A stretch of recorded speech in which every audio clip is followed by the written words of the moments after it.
Well, hello and welcome to another episode of Film Crack Crack with myself, Nick, and himself, Jeffrey Household Appliance. Jeffrey Household Appliance.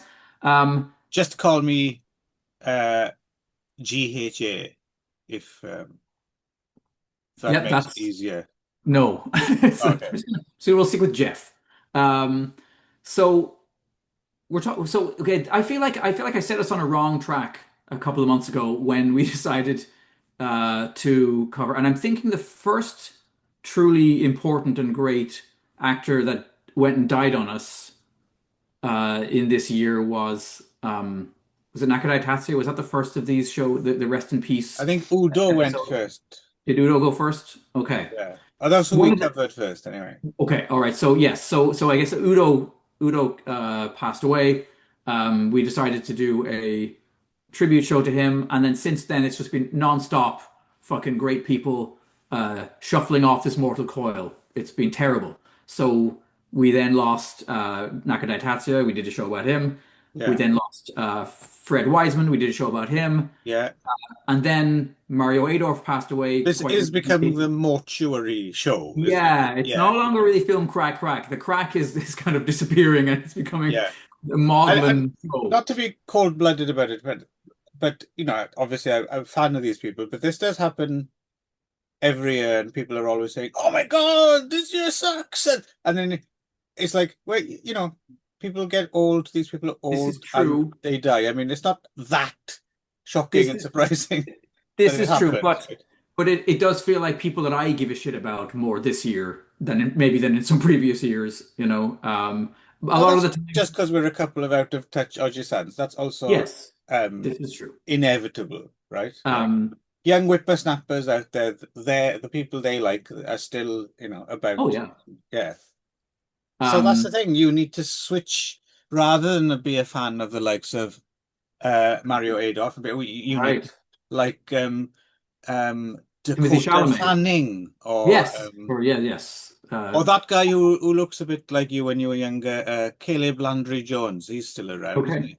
he? Sure. Yeah. You Okay. do know him. He's the guy. He was in Antiviral, Brandon Cronenberg's first film, Okay, and yes. that very pale, ginger, ill-looking. Well, Uh, yeah, yeah. I mean, that sounds about who's right. also a musician, right? He's got like an album out, at least an album out, one album out. I like him. He was also in Byzantium, right? The Neil Jordan film, and Okay, haven't seen it. yeah. Oh Where does he hail from Ireland? no, no, he's No. I think he's American. Okay. He's good though. Yeah, Okay. he's one of the new crop who I like. Okay. Yeah, I'll... he's kind of look like if Eric Stoltz was really ill. Yeah, you know. Um, so yes, as a result of all of this, we've kind of had a couple of shows where we're dealing with people who've died, and then it looks like we're going to be doing it again. So Yes, because maybe we George stop. Eastman went. Maybe we stop because I think maybe it's our fault. Maybe we're now somehow yeah, it's got to do with us. So we need to But how stop it. can we stop it, Nick? Because we've become deeply corrupted by all the money that we make from this show. So, No, no, I think you'll find we talked recently about this that neither popular or whatever it is nor profitable is the watchword and byword of our show. well, yeah, I mean, in the eyes of the world, but secretly, Well, we're yes, we're obviously. rolling in it. Um, so anyhow, so yeah, we will sadly be coming back to this next time with another show about George Eastman, who's just passed away, and is another, Yeah, you know, yeah. stalwart titan of the Eating Euro trash. eating his own guts as he went, I heard, which is how we would have wanted it. I can only, yeah, I assume. Um, so Mario Adorf, Mm, an actor who I suspect probably is not as well known by certainly the English speaking layman right. as I would like him to Should be. worth pointing out that he did pretty good. He got to 95, right? Almost 96. Born in Yes. 1930, yeah. Yeah, born so early that he was actually he was a member of the Hitler Youth. which I mean, Yes. many young German people were. I Yes, mean, we probably shouldn't blame him for that. not at all. No, no, no. And in fact, if anything, the rest of his life and career, he more than made up for it. With, I mean, the first one we're going to talk about is a fairly stinging critique of Mm. the German law under Hitler. Um, but yeah, so he basically gets a start on stage, and just becomes a really amazing character actor. Just somebody who I find whenever he's in a film, the film is enriched by him being there, right? Yeah, no, no, absolutely. And also, I mean, not to not I don't say this to be mean about it, just because it is kind of startling, and I do wonder if I've never heard of it, so it might just be, just uh, you know, uh, and nothing to do with any sort of condition or something. But at times, you look at him and he's almost approaching Robert Zadar territory, isn't he? He's Yes, got quite a yes, large head, yes, particularly the yes. jaw is Yep. like just on the edge of you're thinking, oh, did he maybe have? But I didn't read that he had any sort of No, no, but he's got acromegaly or anything like that. it's quite the face on him, It's which is amazing. one of the reasons why he is so memorable. It's good that it comes with an incredible um, depth of acting talent, right? Yes, He's not yes. just a slightly odd looking dude. It's funny. I always, in my mind, I see him as I we talked about this off air, but I was saying in some of the films I couldn't help but see him a little bit because he's kind of a squat but like barrel-chested little guy, right?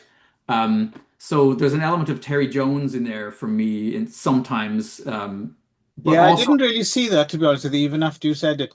Um, the only other person I thought he'd resembled a little bit overall, he is a Paul Naschy kind of physique yes, to him as Paul well. Naschy, Alexei Sale too. Every now and again, in especially in the first one we're going to talk about, The Devil Strikes at Night. Oh Occasion yeah, aka Allow John killed another woman. Yeah, that's the one, yeah. yes. And then, but then somebody, I was reading a review online of the Italian Connection, and somebody referred to him as the Italian, which is, I mean, not entirely true. He's German Italian, but the Italian Bruce Campbell. But actually, that's not totally Uh, wrong. They're the yeah, I know. I chin kind of and the yeah, teeth, and there's yeah. certain frowny kind of like confused expressions he does that do enter into Bruce And when we Campbell. get to our last film and the American TV movie remake, he morphs into George Zunza. Oh, okay. Well, I haven't watched. I'm interested. You actually watched the Chris Christopherson I did, yeah. version? Okay, great. I'm looking forward to hearing about that. I mean, there's not much to say, so yeah, I I didn't have temper your the expectations. I didn't have the yeah the balls to go through with seeing that. But anyway, so quite early in his career, actually, he's on stage, and the director of the first one we're going to talk about. How do you say his name? Well, I've Uh, always said, which doesn't mean it's right, but I've yep, always just said Shodmak, Robert Shodmak, Shodmak. Okay. because there's no umlaut over the O, so it's not the ooh sound, right? So I'm assuming Okay. it's Shodmak, brother I'm going to of call him Kurt Rob. Shodmak, of course, Sorry. brother of Kurt Shodmak. Oh, Yeah. I don't. Who's that? Um, Donovan's brain, for example. Okay. Yeah, no, don't. I don't think I'm. Yeah. Anyway, Oh, um, that's all I got so for now. did they both flee? Because Robert Yes, yes, fled. yes. They both fled Germany during the Another Nazi Kurt regime. Shodmak credit is that when uh Bride of the Monster, right? It's one of those. Okay. And not Bride of the Monster, Bride of the Gorilla. Sorry, very different. Okay. Yeah, one of those So yeah. weird, like people forget now. There's that whole like in the 30s and 40s there was a whole spate of like um women and gorilla films, which seem very strange in retrospect, but Yes. was a kind of subgenre. Yes. That was a weird zeitgeist. But so yeah. So basically Robert leaves, goes to America, makes The Killers, for example, which is the one film of his Great film. Oh, that I know we now. made a whole bunch of fantastic. Spiral Staircase is him. Crisscross, that noir film. Okay. Yeah, a whole Yeah, bunch of cool stuff. and then returns to Germany after the war. And actually, I think only a year or two before making this film, returns to Germany. And then basically, this is his like statement of intent. I think this is his like, okay, I'm going to now make a film that really hones in on Right. everything that was most wrong with Germany at the time Yeah. that I wasn't there. And then before he dies, makes a couple of those Lex Barker westerns. Oh, Yeah. okay. Are they any good? I don't think I've seen any of the two he's done, but I'd be very interested to see a Robert Shotmack Lex Barker. But the thing is, with Robert Shotmack, because um, I, I think most people like myself tend to think of him in that noir vein, right? So you think of Mhm. Yes. black and white. So, but those Lex Barker westerns are like, that bright That's super Winnie Two saturated. killer, right? So Yes. it's a totally different kind of, but still, I'd be very interested to see because some of those. I mean, I've only seen a smattering of it, but they're kind of interesting because they're also the proto spaghetti western, right? Hmm. Like those are the westerns that come out in West Germany just before they start making them Right. in Italy. And of the ones I've seen, they're a lot more kind of, they're less kind of they don't have that cynical spaghetti western Right. touch to them, but they all look amazing, like that Okay. rich color photography and plus as well they're very what with the Winnetou character and stuff, they're a lot more uh, pro First Nation, Yes, yeah. indigenous people, There was a weird German near obsession with like North American yeah. indigeneity. Well, it's a Um, Karl May thing, right? yes, yes, yeah. Who famously, of course, never stepped foot in North America Anywhere near the US, or yes. maybe anywhere outside Germany, even, I don't think. But Um, is, yeah, a lot of a apparently, certain generation, German generations, that's what they know about the American West is Karl May, right? one of Adorf's earlier roles was in one of the Winnetou films, where apparently he played a villain who famously kills Winnetou's sister. And Ah, okay. he said years and years later, when he was in his 70s, people would come up in the street and be angry with him about like, "Oh, you piece of shit, you killed Winnetou's sister," and he's like, which is great. And that brings me as well to something I just rediscovered recently. Quite a funny, very politically incorrect gag now, but it did make me laugh. And just in the Rock and Roll High School, I don't know if you remember. There's a Mhm. bit where Riff Randall is queuing to buy tickets to see the Ramones. There's like a guy walking up and down the line, like waving a tomahawk in people's faces and got a headdress on and stuff. And someone's like, "Oh, scalper." Oh, Jesus. Yes. But it's such a dad joke. It's actually kind of I think Mhm. transcends any politic. Yeah. It's just yeah, it's got a laugh out of me, I have to say. Um, so Mario Adorf gets cast from the stage, basically. I guess Robert sees him on stage and is like, "Yep, that's my guy." And certainly, if you've seen photographs of the real, we should say this is based on. Um, I Bruno can't. Luther. Yes, it's based on a real person. However, as it turns out, it's now widely believed that the stories of Bruno being like Germany's worst serial killer are basically bullshit. Mm. There's very little evidence that he may not have killed anyone. He was certainly mentally sort of challenged in some way, right? Very low functioning in terms of IQ, and as we've seen in things like what's that really depressing documentary about the heavy metal kids who get Heavy accused of metal parking lot. that's the one. Yes, no, no, not that one. The ones That that is are a accused of great film, murder. though. That is an amazing film, but no, the one about the kids who were accused of a Oh, murder. um, God, Oh, damn it, why can't I remember the title? You Is know the there one anyway. Paradise in the title? Oh, yeah, Paradise Lost maybe or something like that. Something, no, that might be something else, but something along those lines, yeah. Right. Yeah. Yeah. Anyway, um, and in that you may remember there is a kind of a young mentally subnormal guy who kind of gets railroaded by the police and kind of told what to say and Hmm. coached into creating this whole Didn't story. Canadian Atom McGoyan make a fiction film in Oh, recent years about that that case as case? well? Oh, I don't know. Maybe. Because it's an interesting case, because it's one of those ones, isn't it, where yes, it's a kind of uh, it's a serious miscarriage of justice, but at the same time, it was one of those cause célèbres for all the Hollywood liberals to jump on, Yes. wasn't it? And Yes. suddenly Oh, yeah. descend upon. So it was all sort of fucked up. Yes, yes, yeah, and I mean, and and the kids themselves didn't help themselves. Not just the kid who was No, clearly no. mentally kind of slow in some way, but then the other kids as well, by virtue of being kind of the edge lord, or proto edge Yes. lord types. Yeah, they didn't help themselves. Anyway, in that way, Well, I Bruno. can't remember in that case, were there any specific, I don't think it actually got to there were no specific, bands who were like, because we mentioned No, Judas Priest, yes, yeah. yes, or I don't think Ozzy. it got to that level, right, where there was actually No, a band on but I do trial seem or to anything. remember that. Is it maybe Metallica is used an awful lot in the documentary, so maybe there was some connection to Metallica there. Right. I feel like anyway, but I so anyway, back to Bruno. So yes, we know that like in the Weimar Yes. era, you Who'd have know, thought Mario Adolf would play radio DJ Bruno Brooks? yes.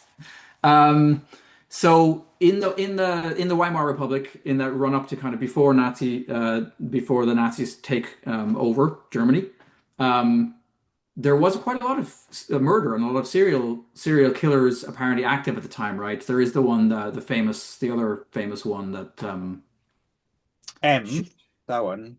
no, not the film, but the actual. Yeah, There was this. yeah, yeah. There's Is he the Tenderness of vampire Wolves. of Nuremberg? Is that the same one? Yeah, or yeah, maybe, or the Tenderness of Wolves, wasn't that a Yes, film? yes, same. That I that think fella. same. Yeah, yeah. Yeah, no, but there was a few, and certainly Peter like Lorre. It was Peter Lorre. It was, yes, and then he and then escaped to America. and the murder stopped. Yes, coincidence? I think not. Hmm. Um, And then so and then he made friends with that big. He made friends with that big fat cat, and Stimpy, I think his name was, and then mm, yes, yes. the But many faces of Peter Lorre. all right. Um, so This is a very respectful show, isn't it, for someone who's just well, I'm sure he seems like he had a sense of humor, good old I man. think We'd he appreciate definitely it. did. Yeah. Um, so I would say if you, I found a few photographs, and actually there's a documentary that was made just recently, or within the last 5, 6 years, about the Oh, case of really? Bruno, which I couldn't get. Like I looked Ah. into it and tried to find it, but it's a bit hard to, it was a bit hard to source. But Mario Adorf's in it, and Oh, part do you of know it what I it's think was, called? I think it's called the case of Bruno Ludke or Oh, something okay. along those lines. I think it came out 2021 or so. Yeah, Okay. and he's in it, and I think part of it deals with probably his mea culpa and apology for having played him in a film that is a hatchet job on a person who Right. may have been a victim rather than a criminal.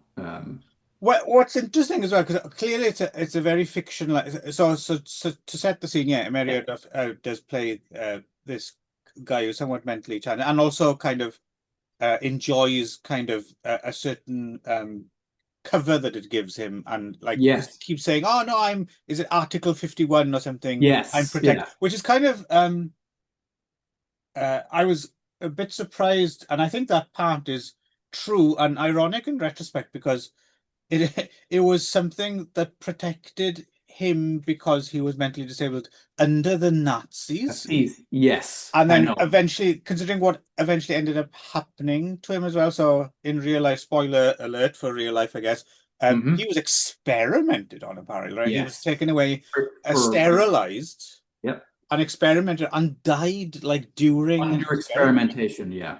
which can't be good. That doesn't sound No, no, no. It immediately sent my mind to those Frederick Wiseman films we watched recently, Primate and, right. Chillicothe Follies, right? But then push it even further, Yeah. Nazis are involved.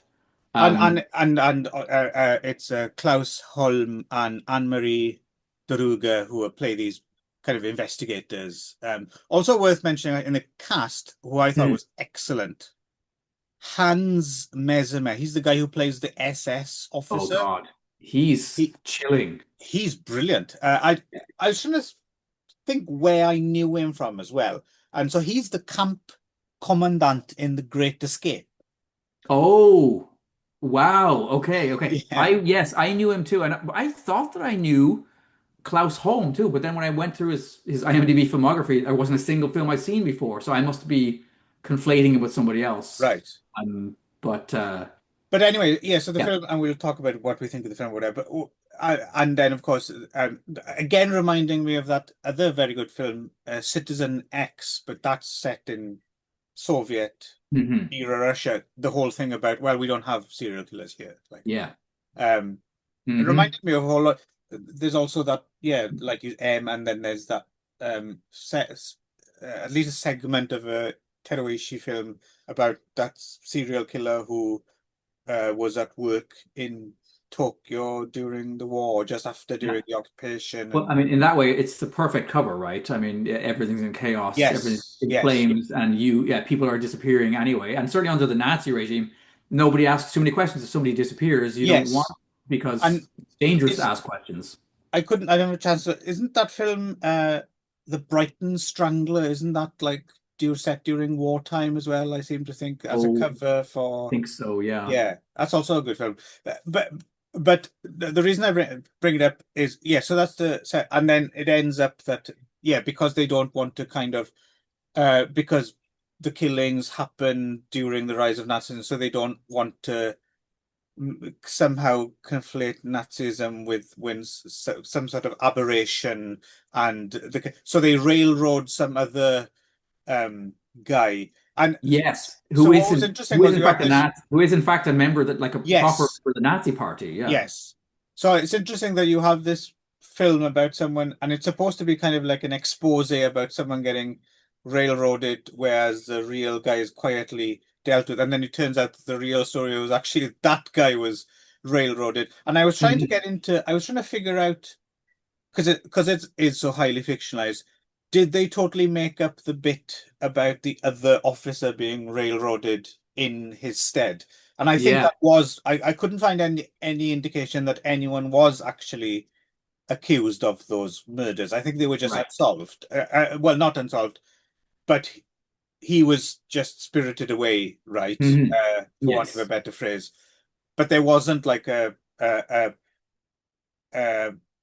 yeah, so they made that bit up. I don't think there was like a Mm. real life, like Derek Bentley kind of What I liked about that too was at a certain point in the film, I realized like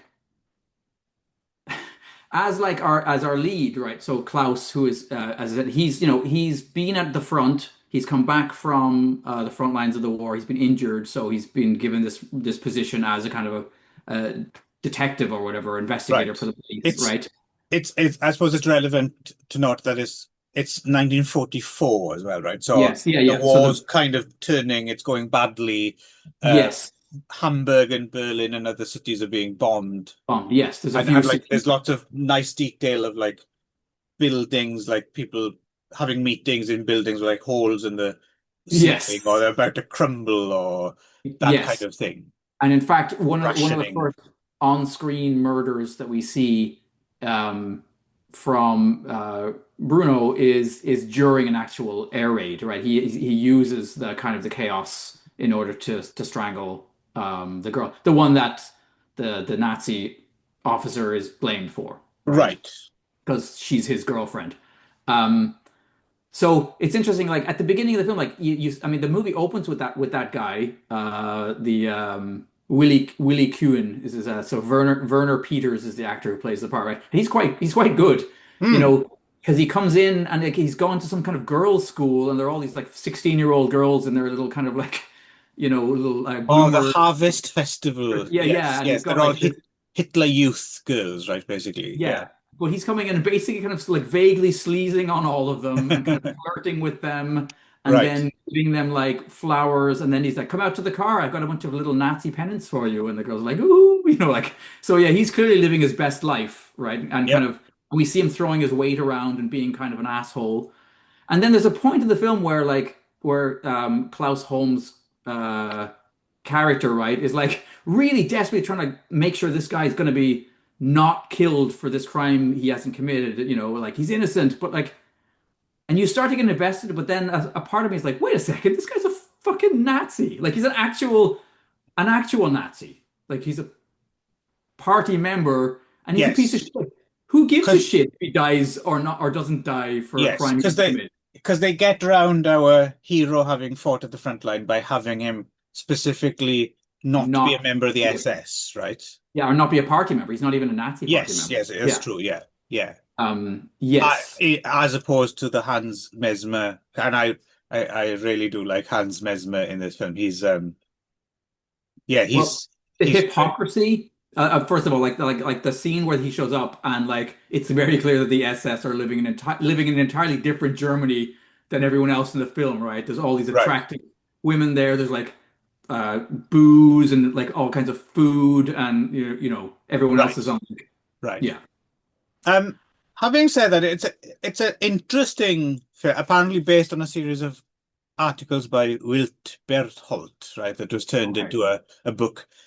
It's certainly an interesting film, and uh, but um, it never quite like it's quite the slow burn, as the kids would Hmm. say, and Right. it never really does burn, really, does it? It just kind of No. trundles along, and it's interesting, but I was I was expecting it to kind of um, have a bit of a cumulative effect, and but it was ultimately just quite good, I would say, rather than excellent film. What did you think? Yes. Yeah, yeah. It's not, you're right. It's not like incendiary. Like Yeah, it's not like a must see, and it's kind of more of a curiosity more than But anything else. I would say, I was thinking about the ending of it and how much that would have bummed me out when I was like a kid or even maybe Hmm. an early teenager.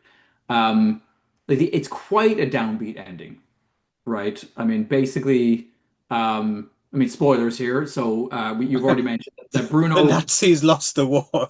Yeah, Yeah, well, that part was positive. But when the film ends, they're still in power, and when the film ends, basically, Klaus Holmes' character is by going to bat for this Werner Peters and trying to make sure he's not wrongfully executed, and by trying to draw attention to Bruno, he ends up getting himself in serious trouble. Right, as you pointed out, the Nazi line is, well, this can't have happened under our watch because our police are far too, yeah. It's a effective and fascinating parallel to the what's his name, the Chikatilo case, right? Whereas in Soviet era, it was oh, that's a decadent American concept, the problem. serial killer, right? We don't have Mhm. that here. Yes, yeah. Any totalitarian regime can't acknowledge the fact that it has failings, right? Because Right. like the whole point is that it's supposed to not. But in Um, especially the Chikatilo, I mean, how many people did Chikatilo kill? I mean, it was a double figures, right? Like, oh yeah. I mean, he was a real like feral beast of a man, right? Who just Yes. But so was Joseph Stalin, and he was the leader of the entire country for, you know, yeah, this is true.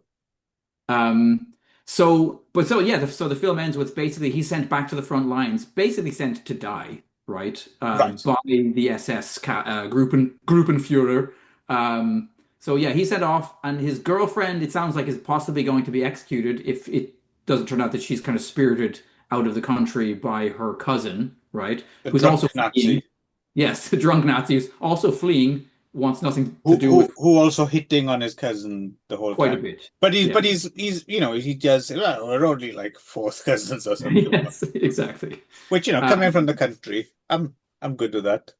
um, and then and then I think like quite a beautiful moment, quite a powerful moment is when Klaus is on the train at the end, and the young woman who was friends with Bruno, kind of his minder almost, right? She goes up to him and she says, like, whatever happened to Bruno? Like, the last thing I saw, you were taking him away. Mm, He's disappeared, and he just goes with the Nazi line that he's been told to go with, which is, I don't know who you're talking about. There is no such right, person, Bruno right. Lütke. Like, it's a real, like, oh shit, like, wow, like, um, not a happy ending. No, no, no, no, no. And it I is appreciate. kind of interesting as well. I mean, I don't know. It's funny.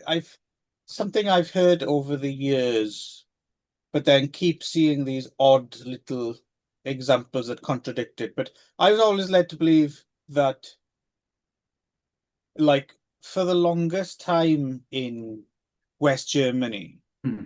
you weren't even able to really even address the era Yeah. in popular cinema, right? Like, there's Mhm. not, there's hardly any German films like overtly Right. about the Third Reich for a long time, right? And that's because they make a big, it's like a big thing when they can make films like Downfall and stuff like that, Hmm.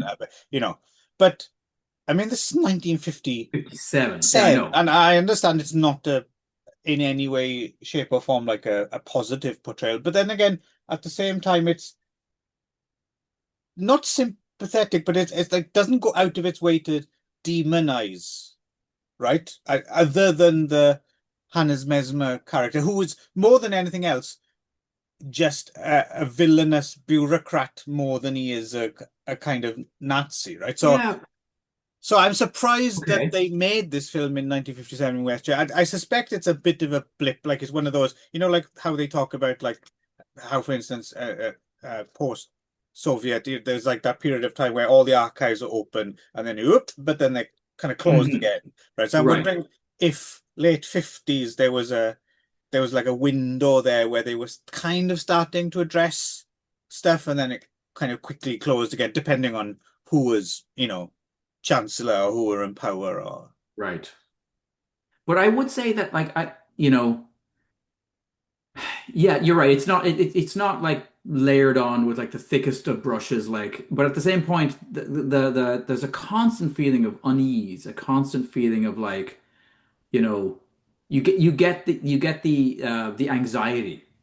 It comes through loud and clear from the beginning to the end of the film, the anxiety of living what you don't know if the wrong word out of your mouth is going to get you in serious trouble, if making the wrong right, right. choice or decision, right? Like, and the way in which these people kind of, I mean, that's what's amazing about Hannes' performance is how he doesn't need to go into histrionics. It's No, no, no, no, he no, just no. needs to kind of drop a few hints, like you'll Yeah. get it. Like, But you know what I uh, mean? It does allow for the what's it called? The good soldier kind of the good German. right, Whereas I think for the longest time in popular culture, Germans didn't allow themselves that. right. When you were talking about this period of time, like they were very, very self-flagellating for the Mhm. longest time, Right. right? So I'm just kind of surprised that this comes out quite so early in 57. But anyway, Hmm. time's a waste, and we should probably move on. Move on. Yeah. Well, can I say two more things? One is Mm, that so Mario Adorf, it is a revelation to me to see him this early in his career, this he's young, fucking good in it. and he's brilliant. I mean, Yeah, and yeah, yeah, looks, if you look, find some photographs of Bruno, and you'll be like, whoa! And he is really channeling like the lips, the whole set of the face, the set of the body. yeah. He's doing an incredible job of inhabiting It this. reminded me of, am I was Mario Adolf up for Marlon Brando's part in The Godfather? Yes. That Yeah, makes a lot of he sense. turned down The Godfather. Yeah, it's one of his regrets later on was that he turned down The Yeah, Godfather. that makes a Um, lot of sense. but also, he played Mussolini later on as well, and I can absolutely now in my mind after watching him as Bruno, he'd I be can brilliant at completely that. see him as yeah. Apparently, his performance is pitch perfect. Which, of course, Um, Alexis Hale also played as well in well, Officers of the yes, Young that's Ones. Yeah. one of the reasons why they're connected in my mind. But the other thing is there is a scene and it's quite disturbing where he shows up at a house and there's a woman there who is Jewish and she's hiding from the Ah, Nazis. yes, yes. And then you think, oh God, he's going to fucking murder her. Like she's escaping one horror only to end up in potential. And then, it doesn't end up playing out that way. Yeah. But again, That the film that doesn't struck me avoid, as slightly shoehorned in, I have to say, to make a sure, point of it, because 44 seems a bit. And late. there might have been a few stragglers, but by 44, I'm thinking, especially as she's so kind of blasé about giving herself away after talking to this guy for 5 minutes, she admits that she's a Jew. It's like, don't know if she Yeah. would have survived that Yes. late into the day, right? So that seemed a little bit like, oh, we Yeah. need to put the Jewish character in here just to, make that Acknowledge that point. this was Yeah, going on. yeah. Right. So it's a Uh, conceit, which is fine. I suppose you can get away mm, with it, but it just struck me as, I don't know, didn't a bit inauthentic there. right. But anyway, Mario knocks it out of the park in Oh this yeah, one. absolutely. Yes, Right away, I think we know. yes. Um, yeah. Okay. So here we go City. for the next one, which might be my pick of the show actually, which is oddly enough, because the first time I saw this film, I didn't actually necessarily get on with it as well as I did Okay. this time, which may surprise you. Hmm. Yeah, so 1970s Deadlock, another West Hmm. German film. If people know it at all, it's because it has a soundtrack by Can, right? Hmm. Great soundtrack Rock. as well. Yes, and so this is a kind of a weird, uncredited Good, the Bad, and the Ugly retread Yes. in a way, right? Yes. Yes. Definitely. There's that going on for sure. But I think I wrote down like this. There's like the DNA of this is really strange. I mean, to me, I just wrote a gangbang attended by a spaghetti western, Jim Thompson, Charles Williams, Mad Max Fury Road, John Waters, Alejandro Jodorowsky, Can, and maybe a few other things. I feel like if I'd seen this when I was 20, I would have been completely obsessed with this. And I mean, which is not to say that I didn't enjoy it now, but I think when I was like at the height of my Euro trash love, I would have been like why haven't I seen this before? Why didn't I know about this? I would. This is definitely on my list of. But I'd love to see this on a big screen. Oh God, it's beautiful. I mean, thanks for sourcing us a better print than the one that I had found because that print that you found was Yeah, um I forgot to write down oh, actually who shot it, but I don't know if you have that information. I can probably bring it up. Just give us a sec. But yeah, So yeah, directed by Roland Kirk, who of course made that Little White Star with Dennis mhm. Hopper, a film called Supermarket, which is very well regarded, which I haven't seen. He made a documentary about the Kentucky Derby in 1979 called Oh, Derby Fever USA. And 1979. So that's after Hunter S. Thompson's yes, Kentucky yes, I'm Derby. wondering if it might have been an influence on because that's one of those things like I never the Kentucky Derby wasn't on my radar until Jim Hmm. Thompson writes about it, Not right? Jim Thompson, Hunter S. So, Thompson. Hunter S. Thompson, yes. Um,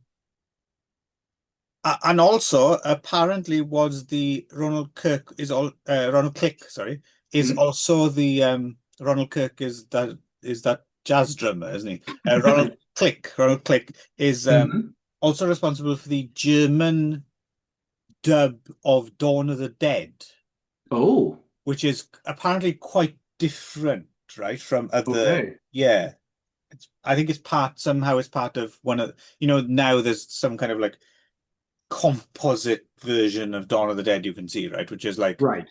the Romero, the Argento, and all the other Mhm. bits and pieces. Apparently, the German one was like they took out some of the violence, but there's more dialogue in it or something. Hmm. But there is definitely some stuff unique to that German version. Okay. I should. So Robert Van Ackeren was the cinematographer. He's also Okay, director in his own I right. I don't know him, but so anyway, so Marquis de Bomb, we first see him kind of staggering through this desert, which I guess is supposed to be like Tex-Mex border territory or Yes, it something. is. Shot in But Israel, right? yes, yeah, Yeah. And they yeah, it found has. some amazing, or it's supposed to be, I guess it's supposed to be like an old mining town or something. I don't know what this place actually is. Is it some like old kibbutz or something? I don't Like know, in the but it middle of the is an desert, all these, amazing. yeah, all these old So buildings. it's so spare. This film, like it's basically a cast of five, Right. right? And a set that's just one place. Like that, the movie never really moves away from this little squalid, sandy, shitty little part of nowhere. And it's amazing that they were able to exploit that location and like those few actors so well. Yes. And some people would argue, well, if you put a Cannes soundtrack on it, you could just point the camera at a banana. But the thing is, Mhm. it's quite sparingly used, though. It's not as if it's Cannes all the Nope. way through, which will brings me later to why I've changed my mind on this film over the years and what my original kind of what I thought it was. But anyway, yeah. Mhm. So he's got a gun and a suitcase full of cash, and there's some 7-inch in there as well. I don't know what it is. I think it's the He's can. got a It's the can one it's from the the movie. soundtrack. Yeah, yeah, yeah. It is. It's the soundtrack to the movie. And apparently, so so his character's name is the Kid. So and then Hey, the kid. there's the Kid. There's Oh, Dump. maybe now you can finally fucking solve this mystery for me. Okay. What film is that? What is the film where someone again and again says to the main character, "Hey, the kid," not "Hey, kid." Hey, the kid. They refer. You know what I'm talking about, Yeah, I right? do know But what you're talking what about. is it? I don't remember. But anyway, the kid in this film, he's quite a kind of like he looks like he should be like a British rocker from the 60s. Like he had a He's vaguely straight out of Performance or something, isn't yeah, he? yeah, yeah, Yeah, yeah. That's very Nicholas Roege, right. yeah, Mick Jaggery kind of thing going on with him. Yeah, Um, so yeah, and Mario comes across him he's yep. great as well in this character. Like he's a mean son of a bitch, but who keeps going on about I'm treat you so good. Like he keeps Yes. so he steals his cash and he's on the verge of killing him, and then he just kind of He's fuck gonna it. brain him with a big rock, and then he Yeah, just but he takes him back to his little shack, and there's this chick running around, right? Masha Rabin. possibly dumps Mario Adolph's character, whose name is Dump, which is a great name for a character. Yeah, So possibly Dump's daughter, and possibly the other yes. one. These are the two characters that seem to have wandered in from a John Waters film, possibly. Well, with the older woman, I'm guessing she is maybe used to be a prostitute or something when this place used to be a Yeah. mining town, right? Yes. Yeah. In fact, Yeah, I think she ran the brothel was right. what I She's a read. madam or something. But Yeah. the younger girl, Masha Rabin, is It's her daughter, but possibly Dump's yeah. daughter as well. But she was also in World on a Wire, which we watched, if you Oh, remember. okay. Yeah. Okay. Um, yeah, and then enter Mr. Sunshine. The Sunshine, Sunshine, yes. Um, played by the Anthony Dawson. phenomenal Anthony Dawson, who Yes. was in, Doctor No and Thunderball and all sorts of interesting, kind of emaciated. He's kind of the original Lance Henriksen, isn't he? Yes. Yes, Um, totally. but in this, I'd forgotten. Like I've seen him. He's a Scottish, I think he was, right? Yep. And I've seen him in a whole bunch of things. But for some reason, in this might be the Anthony Dawson Dawson's performance, yeah. film because he just looks fucking incredible, and he has so many close-ups, and Yeah. he just wow, what and a great and he's got that weird Mauser gun thing with the Hmm. long barrel, Yep. and then the rest of the film is basically him just torturing the Merioda character, um, Yep. and a cat and mouse thing between him and Bowman where the cash is hidden, and Yep. because there's more cash. So it's interesting because even after having watched this film twice now, what really fascinates me about it on this watch is I still have no idea who anyone's motivations is for anything because they're just like Yep. needlessly cruel. And there's a number of Hmm. times in the film where they have out and they could flee and they could get away, and they compelled to come Hmm. back. Yeah. And it's a weird ass movie But from a that's psychological why it perspective. reminds me of like a Charles Williams or a Jim Thompson. Like there's something Right. about that kind of boiling intensity and this kind of small, st in a way, almost small stakes, like small group of Yeah. characters in a remote location. I just and Yeah. then this movie was a 90-minute Mexican standoff. I've never seen It's that before.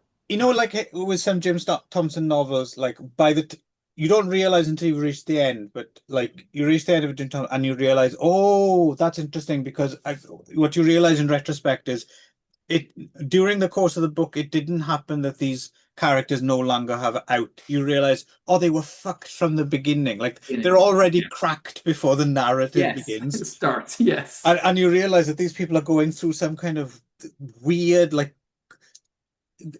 skeletal ghost of something that happened in the past, something like it's almost like the stone tape or something. It's like, but Yes. with Yeah. real people instead of. So the first time I saw this film, I think I read about it in Shock Cinema, and the way and like you said, it is very spare, and it's got this kind of whenever I think of Cannes, I always particularly think of uh, Jack Leibovitz's drumming, right? That kind of they Mm. call it with the motoric or whatever they call it, right? And that kind of so I was expecting Deadlock to be this really like kind of extremely kind of propulsive kind of Mhm. hard-boiled kind of thriller, right? Which it semi is, but it's Yeah. more than that. So I think the Yeah. first time I saw it, I was kind of I was disappointed with it because I wasn't expecting the rest of it. Hmm. I just thought it would be that. And if you're just expecting that kind of thriller, like you can see it would be disappointed because it's not necessarily that thrilling, right? Because Hmm. so this time, like not expecting that and just coming and I fucking loved this film this Hmm. time. Like I thought this was extraordinary, and she didn't watch it with me, but the wife happened to wander in during the end of this film, like the just the last 5 minutes where there's that edited montage. There actually is a kind of face off, and Yes. the soundtrack comes in, and Anthony Dawson's face, and all this, and she watched that segment, and she was like, what the fuck is this? This was brilliant. Like just on the strength of those Yeah. 5 minutes alone. And yeah, so yeah, this And speaking of, we yeah. talked about this many times before, but speaking of like films you want to crawl into and maybe live in for a week, Mm. I wanted to live in that shitty building that Dump lives in and just hang Yeah. out in that Hope you desert don't get run over. or tetanus. Yeah. Um, The other thing as but well struck me watching this as there's no way on earth that this film, I was thinking about it, there's no way this can't have been incredibly uncomfortable to make. oh Like yeah, everyone's always just covered in sand. dust and sand and motor Yes. oil, and doesn't look like there's anywhere really. I can't imagine there were like some trailers on standby or something. Like it must have been kind of a bit of a chore to make, I think. Hmm. Um, but so worth it because it's so I'm assuming you must have loved this Oh film. yeah, yeah. I mean, as I said, it was a revelation. All I was like, how did I not see this 30 years ago? The first time through when I was obsessed with spaghetti westerns and Eurocrime and Jim Thompson and all. It's got so Right. many of these elements and yeah, like slightly avant-garde rock and roll and the whole. Yeah, I mean, it's Speaking got of so which, many in things. case you missed it, our friend Gav of this parish recently posted on his Internet Archive. He put up a short, like a British biker film from the 70s, which has got a soundtrack by Faust. Oh yes, yeah, yeah. I That's haven't watched it uh, yet, but no. I'm into Uh, that. But yeah, and I when I brought up Mad Max, it wasn't actually I wasn't being facetious. Like something about and maybe the sound at work, but like that there's that big old truck that features very prominently in Mm. the film, right? And it's just covered in dust and it's like really loud. And it really was like something there was seconds of it where I felt like I was watching Fury Road. Like I could Yeah, easily imagine Charlize Theron instead of Mario Adorf inside that truck. two very different performers. Very, yes. But they both bring an intensity. Um, yeah, and Adolf's good in this one. He definitely plays. I mean, there's one thing he does really well. It's exasperated. I think this Right, good. right. Nobody acts quite as exasperated as Mario does, Yeah. and But I got to uh, say, my man of the match has got to be Anthony Dawson though, for this one. I just oh, sorry, I know we're celebrating, right? But I was just struck, like, just because sometimes you see someone and you're familiar with them and you like them, but then you just see someone in one role and you're just like he is on, right? Like oh yeah, yeah, yeah. He's to got the an kind of alarming degree, almost as if like it doesn't matter. Someone might not even have been filming. He just seems to be so into it, right? Like he's yeah, like he's another level of just like he's such a needlessly sadistic character. yes, But the worst kind where is he occasionally puts his foot off the pedal so you really don't know where you are with him. Like yes, yes. he's quite scary. I wouldn't want to be targeted by this man. I remember once meeting a kid when I was at summer camp who he reminded me of a little bit. I Hmm. kind of semi befriended this kid for a little while before I realized, oh, okay, Hmm. maybe step away, but not in a way that he'll take offense at because I'll Yep. become that like, and he was, I'm sure he must have grown up to be a psychopath in retrospect. Hmm. Uh, Um, yeah, and I mean, there are, as you brought up, there are relationships here between this and Good, the Bad, and the Ugly, and therefore, in some ways, Dawson is a riff on Lee Van Cleef, I yes, suppose, in that film, right? yes, Who also actually, in that film, Lee Van Cleef is terrifying. I think we forget until you go back and rewatch Good, the Bad, and the Ugly right, right, right, right. how much of a piece of shit his character actually is in that film. Lee But Van then Cleef, also, who my mum fancied back in the day. my wife fancies Lee Van Cleef, which is totally Wow. bizarre. Yeah, yeah, she loves him. But and the other thing that Harry Dean Stanton for some reason also came to mind a little bit, like just the cadaverous nature of um I don't know. Harry Dean Stanton's kind of the like a bit too he's laconic. he's a bit more hangdog, yeah. Yeah. Yes, yeah. I can't imagine him getting he's a bit more droopy, isn't he, than Right. yeah, Yes. than Ren Hoik. Right. Um If we're talking the great dogs of cinema. hmm, fair enough. But yeah, no, I agreed. I don't know if this is I don't know if I'm going to say because I have a few films in this that I've seen more than once that I am an Well, we'll enormous get on to fan it of. now, shall we? We Get will be in a this, yeah, second, but I shall we? will say that yeah, I agreed. This is a must see. Everyone should see Deadlock. Yes. But let's It's yes, let's fantastic. deal with the elephantitis of the nuts of the room. Uh-huh. Uh, Yes. All right. the Italian Connection. Italian Connection. Yes. La Set Mala to Ordina. Um, yes, the, Italian West the- German. Your man Fernando De Leo. Yes, so this is the second of his whatever it's called, the Milieu trilogy, right? Inspired by the book Milan Caliber 9, which so this is a short story from that book, although it's not Right, credited, interesting enough. The Milan Caliber 9 film, which predates this by a couple of years, also has Mario Adolf in it. Same director, does credit. I right. can't remember his name, but I should know because we just read some books by him? Oh, did we? I thought we did, yeah. Ah. Or maybe not. Oh, the McCurtain. No, no, no, no. But Oh, yes, so that's the other. So the there's the three boss, the third one, right? boss. Yes, Yeah, yeah. McCurtain. Yeah. Just give me a second here. Well, while you Mc- do that, I'll fill yeah, then. So yeah. yes, so it's yeah. Mario Adolf plays a character whose name you won't forget because it gets said about 1 million times in the film. Yeah, Luca Canali. nobody ever refers to him just by his first name. It's No, always Luca Luca Canali. Canali. Luca Yes, Canali. which is a good Uh, name, it is. but you do hear it an awful lot.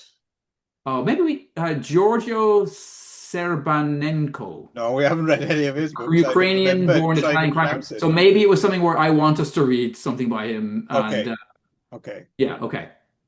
Instead, let Anyway, us read something by Luca Canali. um, Bring so me the yes. head of Luca Canali. So as speaking of connective tissue, so apparently part of this film is inspired by Robert, whatever his name is that I can't say his last name. Shudmak. Well, I'm Yeah. probably not saying it right either, but Um, at least I'm having a go.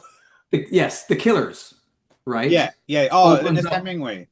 yeah, which opens up with Yes, two yeah, yeah, it does. Yeah, yeah, yeah. hitmen who are sent, and you think the story's going to follow them, and at a Yes. certain point you're wrong-footed, and you realize, oh, this is not actually really about them; it's about Yeah. somebody else. Well, well, no, that's the film. But isn't the original short story though? Isn't it just the two killers like in a diner just Yeah. before they go and do Yes. something, Yeah. and that's it, isn't it? Yeah. Both versions of that. Have you seen the Don Siegel one as well? Of course, I have. Ah, that's a great film. Oh, yeah. No shit. It's amazing. Yeah, with Um, and Ronald Lee Marvin. Reagan being fucking really good at it Yeah, as yeah, well. and Lee Marvin, who I Yeah, well, of course you always, expect Lee Marvin to be great, but Reagan is don't necessarily pretty. expect Ronald Reagan to be that good, right? Like, Yeah, yeah, agreed. I haven't seen that So in years. And that's one I'd like to wait yep, for it to pop up on a big screen. I think I'd like to go see that. totally. So yeah, so it begins basically with apparent the model for late Tarantino's um Pulp Fiction. Pulp Fiction, yeah, the Yeah, two hit, right? Um, apparently. I mean, yeah. yeah, maybe. Well, I know he is a big fan of the he film. is a huge DeLeo fan. Yeah. But and I know it's funny, you're not a big fan of Milan Calabria, which I do not Oh, get. I and think neither am Milan I a big fan of Calabria, this. yeah, yes. So there's something very wrong with you, Clive. Like It's funny. I was hoping this would be the. very wrong, yeah. We have a long thing, me and yeah, you are particularly you're a big Eurocrime Poliziotteschi fan, Yeah. whereas I have yet to. I mean, obviously there's a few. Um, Yes. I I like Live Like a Cop, Die Like a Yes, Man. I like a still man, which think is a that's great film. yeah, I do like that one.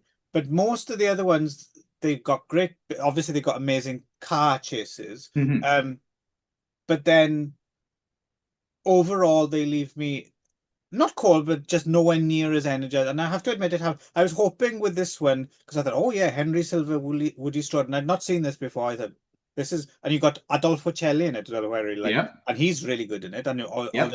Mario as well. Alfredo Travioli's music, and I thought, okay, this is the one, and Hmm. because it's not just you, this is like loads of people love Yeah. this one. Like even if they don't bang on about Eurocrime all day long like you do, they talk about this one, Right. right? Yeah, I gotta say, it's went over my head. I mean, the elements are there, but it's so lumpy. Like it's such in terms of like it's such a lumpy, like shitty narrative. Like it just stops, and and and I don't mind that necessarily if it stops for something cool, which sometimes it does, but sometimes it's just like what's going on? Get on with it. Like, and this isn't a particular like some of the stuff with Woody Strode and Henry Silva, like, is some of it's good, and then some Hmm. of it's like just polyfiller. It's like I really don't understand. Okay. I just don't get it. I don't Okay. hate it, and I like Hmm. bits of it, and there's a good car chase as always, but your absolute and I don't doubt it for a second. I'm sure you still have it. Your absolute intense love for this film. Oh yeah. Um, I really don't get it. Okay. Sorry, I did And try. I likewise don't get you're not getting it. Yeah, no, can't really. imagine how you could sit down and watch the Italian Connection and not get on board with I really wanted to. its I OTT. even had a few drinks. I watched it on a Saturday night. I put myself in prime position for it. Mhm. But yeah. Okay. Anyway, it's about a couple of hitmen from New York who Yes, yes. Who are sent? um, Well, so basically, it turns out that Adolfo Celli's character is Don Trasoldi, who's kind of runs. Uh, he's like it's Milan. It's all set in Milan. He's yeah. a Milanese mafia boss. I tell you what I He's liked ripped was off. his crucifix ashtray on his desk. Yes, which appears in all three of the films. Apparently, that's the what's that Okay, it's connected. that's It's a also pretty cool bit of production design. I like that. yeah. It also appears in The Boss and in Milan Caliber 9. Um, so basically, he has ripped off the American mafia. He's ripped off a bunch of heroin, and then in order to kind of cover for himself, has thrown This Who's that name you're out. talking about? Are you talking about Luca Canali? Yes, yeah, he has thrown out. He's so Adolfo Celli's Don Trasoldi has thrown Luca Canali under the bus. So then these Americans show up, and it seems as though the American mafia is kind of aware that this is bullshit, so that they've sent these two guys there to get to the bottom of this. Mm, They're going to put the fear of God into the Italian mafia. So, but yeah, I mean, to me, that stuff is fine. If anything, it's weird to me that in a film that has um, Henry Silva in it, that he's not the thing that I come to this film for.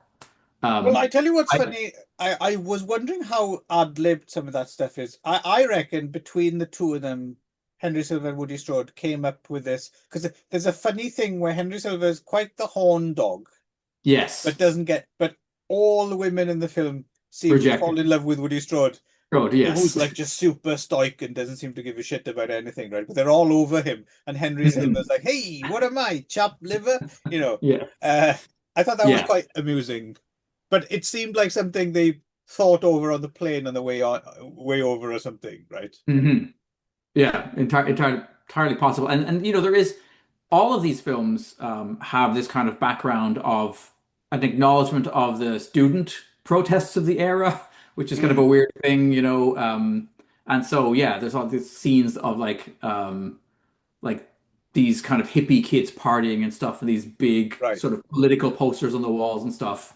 And then yeah, at one point they directly ask Henry Silva, like, are you what is it? You're too old to be murdering children in Vietnam or whatever. Like that's why you're here in Right, Italy. right. Like, um, but no, you come to this movie for Luca Canali because Luca Canali. Oh, he is great in it. Yeah, don't get me wrong. because because like yeah.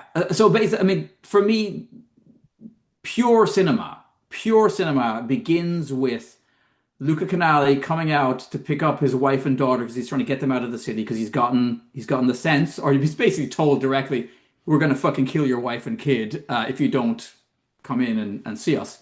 Um, so yeah, he goes in. They get run over by a guy in a white van, and Luca Canali loses his shit. Right, and the next, I swear, it feels like 20 minutes of the film is this extended chase. Right, Mm. begins with him seizing somebody's car, chasing after the white van, um, then Headbutting his way crashing. through a windshield. Well, that happens. Yeah, the crashing this car into the van. Then the guy gets out, runs. There's a running. They go through a private swimming pool complex or whatever, climbing up walls, run around. And then the guy gets into a second different white van that he steals. And yeah, at this point, Adorf jumps onto the side of it, and that's really Adorf. That entire scene. It's Yeah, very you can tell. clear that there is no stuntman. It's just Which is quite impressive as well because Mariodov doesn't look like a man who you'd think could run very far, right? no, but he sells it. I mean, he's Yeah. fully Tom Cruising this entire scene, right? Yeah. So I mean, basically, yeah, that entire, and then yeah, as you said, he jumps onto the front, and he's very fond. Luca Canali is very fond of the headbutt. Who's As that?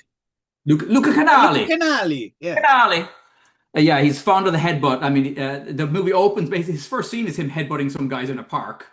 Later on, he headbutts a phone, like, and smashes it to Yeah, I pieces. wouldn't like to be headbutted by Mario. I would imagine it's akin to being headbutted by like a goat or I something. would think so. Yeah. And yeah, so and then my favorite scene of the whole movie is yeah, he ends up on the front of this guy's van and he headbutts his Yeah, way yeah. through the front Hey, windshield. stitch this. Yeah, it's amazing. Oh, it's also really him. It's his voice. It's quite nice because in Yes. in Yes. Deadlock it's not. No.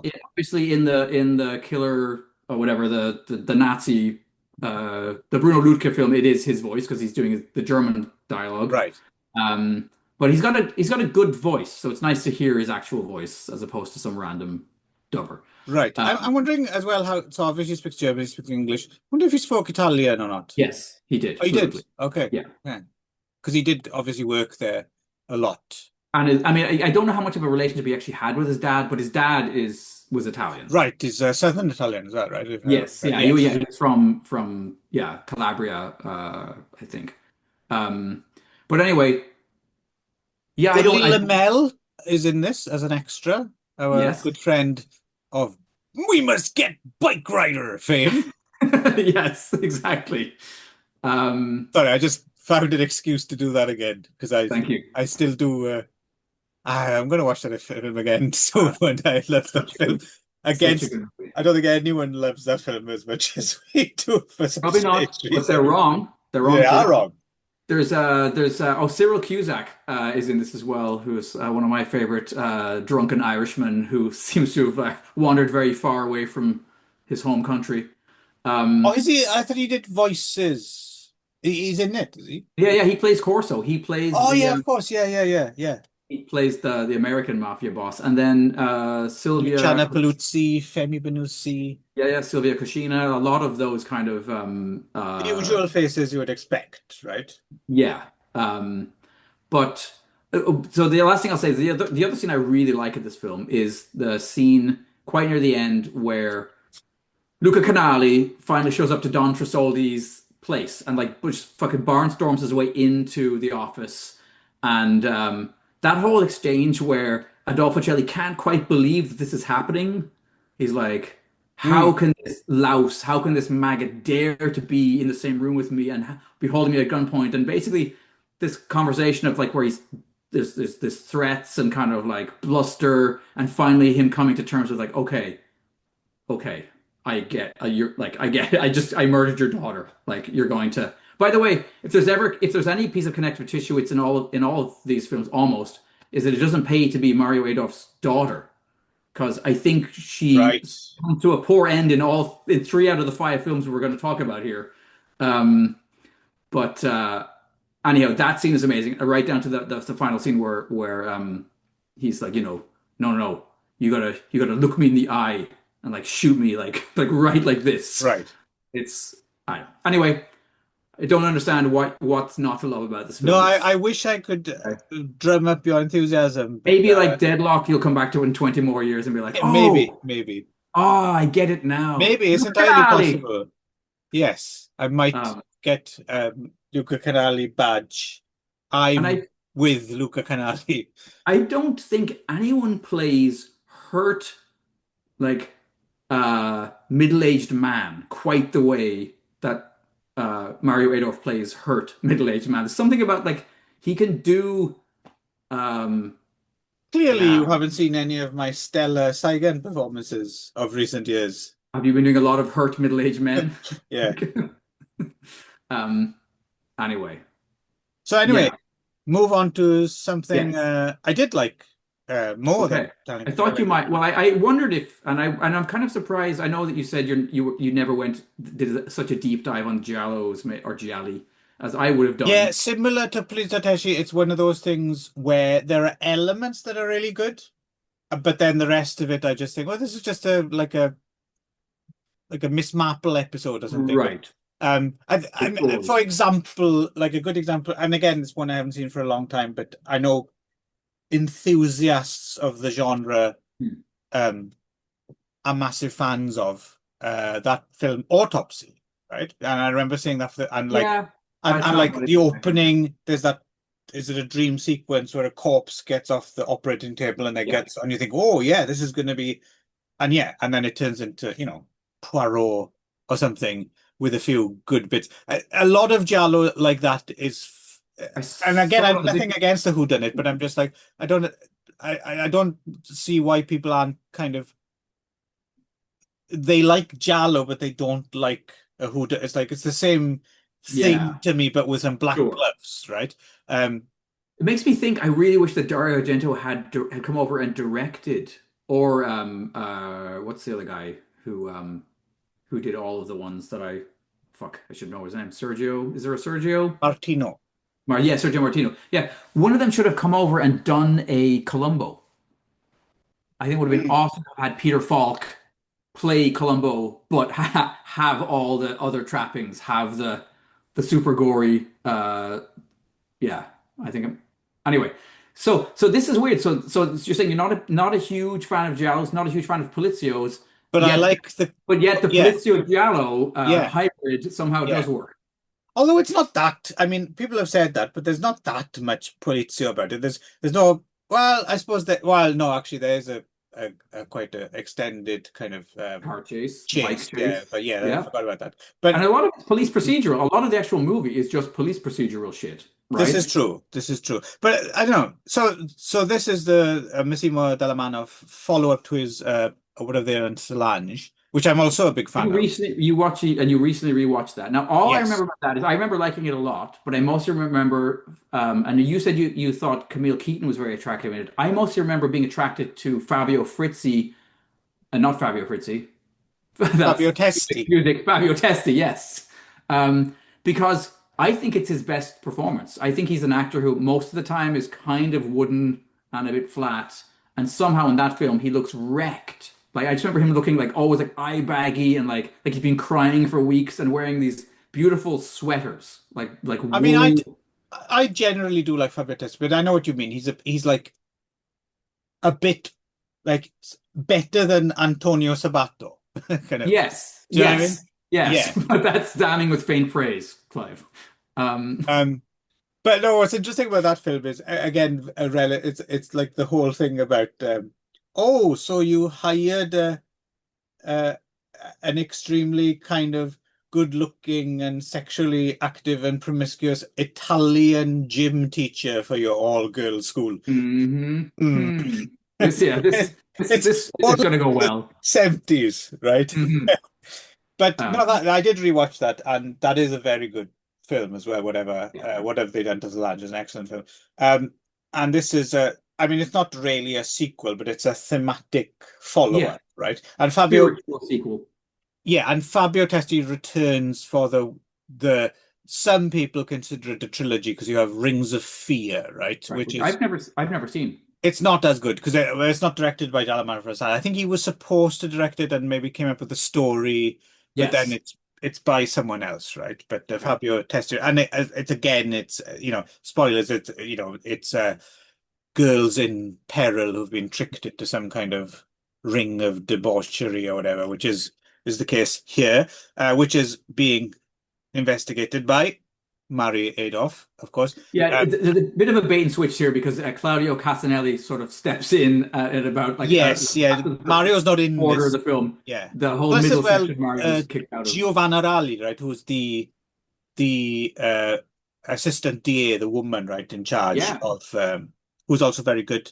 Um, yeah, I suppose the most surprising bit of casting is Farley Granger is the yes, the dad father, yeah, of the of the girl who's girl. found dead, hanging naked, and So yeah, so I will say what I'd forgotten about this film is just how kind of grim it is. Like I saw this on the big screen, oh, nice. and Autopsy. I think at the same film festival. I think I saw Autopsy on the big screen as well. But We'll say anyway, because it's a shot by Franco Della Colli and it looks great. it's gorgeous, and Yeah. it's got this like blum blum blum blum blum blum blum blum Yeah, blum well, also blum. that we should The mention the soundtrack, Stelvio Cipriani score yeah, but it's so good. the one that's Yes, been used again in Tentacles and Quentin Tarantino's used yes. it in PSA. But this isn't the origin of it, right? It's there's an earlier film called The Great Kidnapping, Okay. which is what it was actually written for. Oh, four. So Okay. Cipriani is actually recycling himself His own stuff. here, Yeah. but it's I mean, where everyone knows it. And I haven't seen The Great Kidnapping, but I don't hear many people talk about it. So I'm wondering if it's one of those things where the soundtrack is better than the film.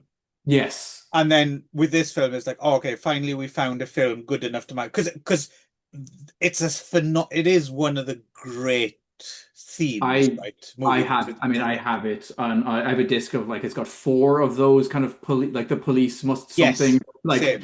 Yeah. all scored by Yes. Stelvio and they're all Yes. fantastic. And it sees heavy rotation in my car as well because it's really Oh, music you want to drive. driving to. Driving through like Tokyo on the elevated expressways at night with that do do do do do Oh do yeah. do. Brr, brr. Yeah, I have to be careful. I used to occasionally drive to the Beretta 70, like the one that cripples Yes, yes, yes, yes, Hawk. yes. That's a dangerous soundtrack to drive to Yes, it is because you dangerous can never because be what like, oh, happens I'm is going 120. I need to not yeah, drive 120. or more than that, I found like, oh, I've got somewhere I've got to be, and this is my exit, but I just want to keep on going. Oh, I'm going to no. Saitama.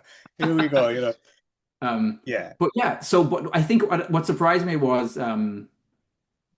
so Claudia, yeah, like sorry, Claudia yeah. Cassinelli as well in this film. Very Matthew McConaughey. Yes, yes, you're right with his little turtleneck and but you know he's an actor who I remember previously being not annoyed by, but always being like, oh, I wish it was like mustache fist guy, you know, Mauricio Murley or you know what I mean. Right. Whenever he was Mustache fist guy. guy, yeah, Well, it's that's a funny you say totally that. different You say mustache fist guy has a lot of, but then again, it's a bit of a shame Maurizio Merli never did do any gay porn gay because he porn. I would have know been he would have perfect. knocked that out of the park for Yeah, sure. Um, but yeah, imagine him in Cruising. Oh, brilliant. enough to But turn a man's head. anyway, but yeah. But this was a film that made me realize, oh yeah, actually, I shouldn't be so hard on. He's not necessarily a poor substitute. No, He's well, he's oddly he's enough, not bad at a all. lot like Matthew McConaughey, right? Like Matthew McConaughey for the longest time, you're like, no, fuck, he's in another rom-com where he leans against something on the poster, and then he Hmm. turns out to be, oh, he's quite good. Although I still do not like that Harmony Korine film. Is it called The Beach Bum? I don't know if you've ever seen that. Oh no. Oh Okay. God, do I dislike that film intensely. Oh. And I'm Oh. even a bit of a Harmony Korine fan, which I know So people aren't. that's filed away for Yeah, potential but use you later won't on then. like it either. I could pretty Oh, much, okay. There we yeah. go. Okay. You sure? I'm not Um, sure because you're a bit of a weirdo now and again, but I okay. All right. doubt you'd I may like have it. to watch it just to find out. Yes, yes. Jen and I were talking about something the other day, and I suddenly realized in the middle of talking about it, I was complaining about it's like, oh, I can't ever mention that to Clive. Whatever the film was that I was talking about, how I hated it, was like, oh fuck, gotta be careful. Anyway, so yeah, this film opens right, opens with this like, and it's obviously like a prosthetic, but like it's this teenage Yes, girl hanged, right? But yes. it's still quite grisly, even though it Yeah, is yeah, yeah, not real. It's kind of like, oh fuck. But the next scene is like Mario Waiters going like, we found traces of sperm in her vagina, her anus, and her stomach. And you're like, yeah, whoa, movie, yeah, you've yeah, we're yeah, yeah. 2 minutes in, and you're going there already Yeah, with no, it was a I was like, yeah, fuck. You know, proper I'd forgotten party. that it was that grisly. And then and as it goes on, it just kind of The bingo card was filled. Yay!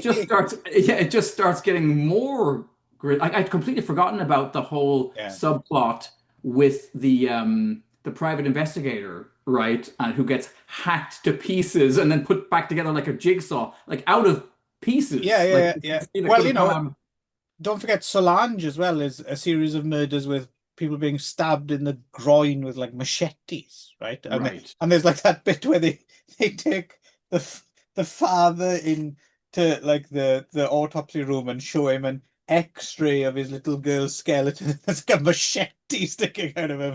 It's yeah, no, but that's what I like about these is they're proper red meat kind of it's adult entertainment, right? Yes. Which I always especially in this day and age where we've seemed to have got a bit weirdly prudish and gone the wrong way, like and you're thinking, no, no, no, I mean, let's make, fucking grown-up films for grown-ups. It doesn't have Hmm. to be,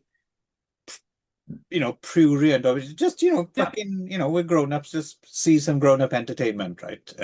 It's refreshing, I think. Hmm. But no, this is and plus as well, it gets into conspiracy theory territory towards the end, right? Where, Oh, yes. I yeah, think it's a bit yeah, so Epstein I Island. yeah, yes, I did say that I think in my notes here.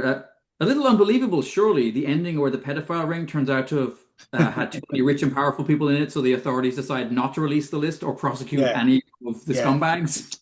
And very and far-fetched. and the guy who runs the pedophile ring commits suicide.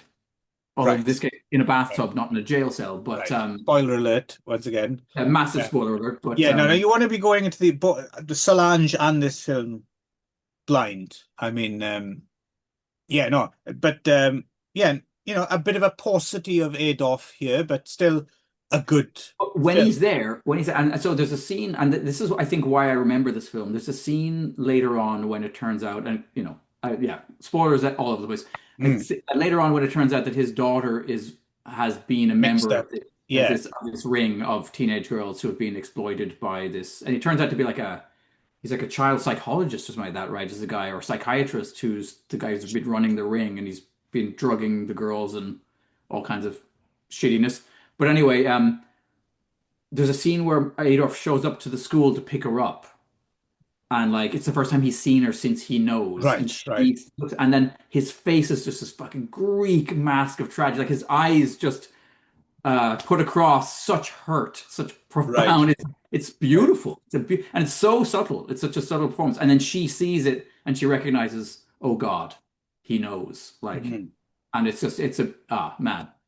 It's a scene that's really too good to be in a movie. This trashy, like Yeah, I don't know if it is. I mean, I know what you mean, but it's just on that edge. Solange as well is it's on that fine edge, yeah, which the between Italians at the time absolute were trash very and good at high doing, art. elegant and trashy, right, at the same Yes. time. Because yes, like you said, at that time it's a brilliant performance conveying, but also he's thinking, oh, is it also vaginal, anal, and stomach, or Right, yeah.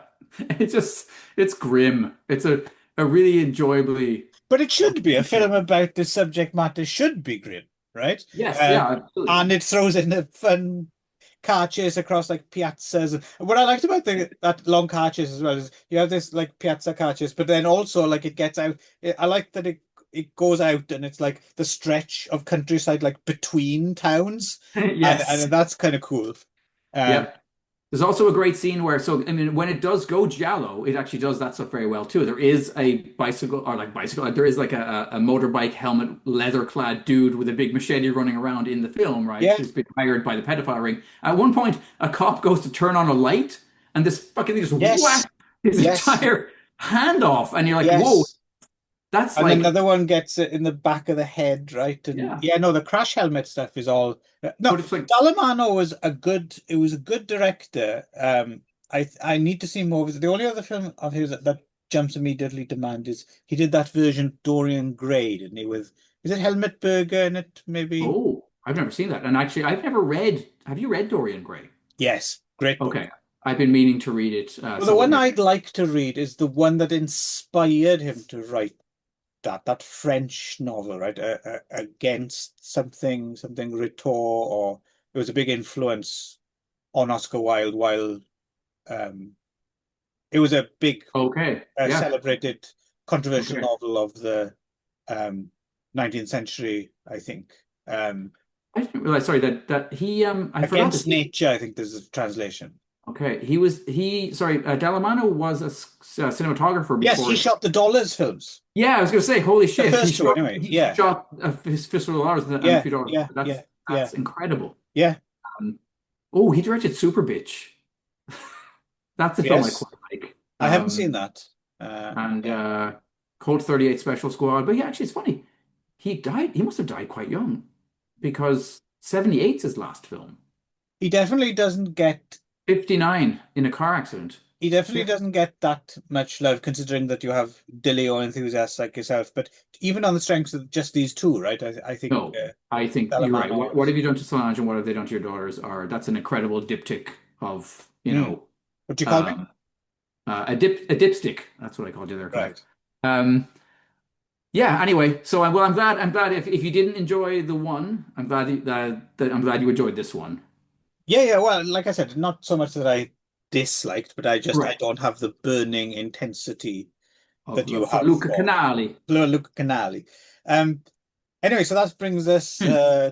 to the lost honor of Katharina Blum. So this was a first time watch for me, although I thought that it Same. wasn't. I was convinced that I'd seen this because I have seen, as it turns out, most of Margaret von Trotta's other films. Oh, really? Okay. I don't think I've seen any, and I'd like to because she did well on Rosa Luxemburg, right? Yes, I've seen Rosa. Is that good? I've seen Sisters, the one about that's kind of based on Gudrun Etzlin and the other Yes. the sisters from the Baader Meinhof group. The I other mean, one I'd like to see because I remember it coming out was she did one about Hannah Arendt as well, right? Like, not that long Yeah, ago, I like 10 don't years ago or something. No, you wouldn't think have seen that because it's from this century, Nick. Oh yeah, Yeah, exactly. don't be Uh, silly. so, but this is also it's also interesting because it's directed. So it's directed by her and her husband of the time, Volker Schlondorf, however you say his Sundorf, name, yeah, yeah. Schlondorf. So it And was her debut co-directing with him, and then mhm, that pushed her into having her own career because not so much that they were at odds, but I think he seemed to be calling the shots a bit more from what I understand. And she was yeah, working with the actors. And then she was like, oh, if I want a film to turn out like I want it to, then I have I to mean, start directing myself. Yeah. yes. So and of course she was an actor as well. She worked with Yes. Well, Fassbinder. she almost played the lead in this, right? Yes. Based on a book by Heinrich Bull.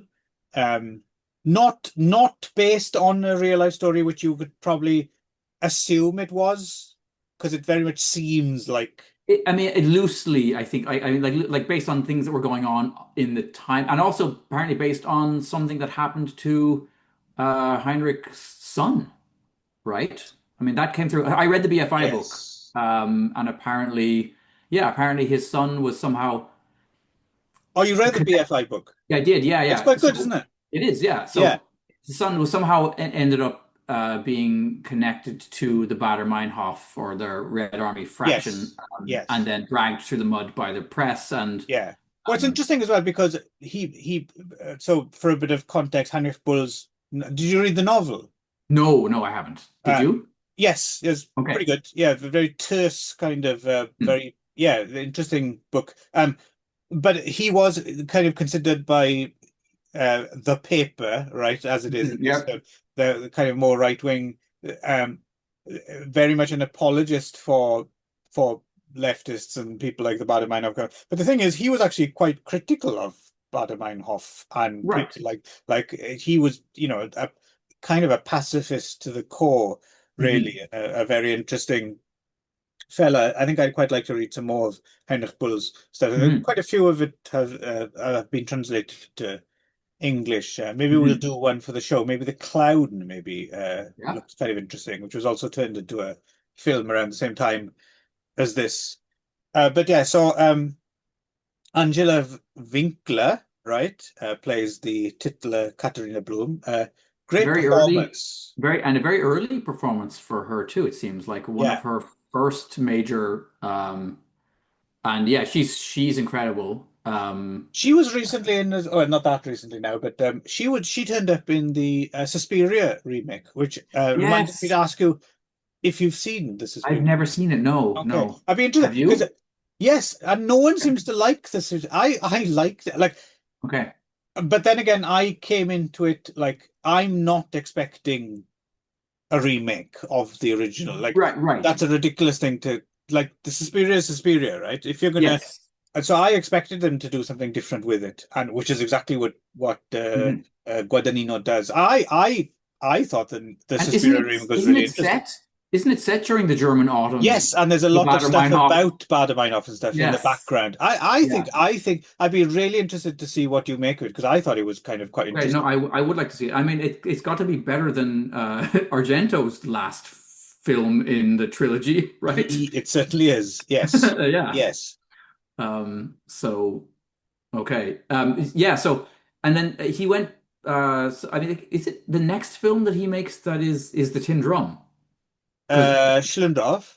yeah. Yes. So he's Yeah. interesting. I'd like to see some. So he did an early one, Degree of Murder, right? Which I think was Anita Pallenberg, isn't it? Maybe or Hmm. they sound good. But he seems like one of those directors. Like I don't know. Like he he got more commercial, right? And I suppose one of his big ones is he made that version of The Handmaid's Tale like years before the TV Oh, series, yes. which isn't very good. But then again, I have a bit of a problem with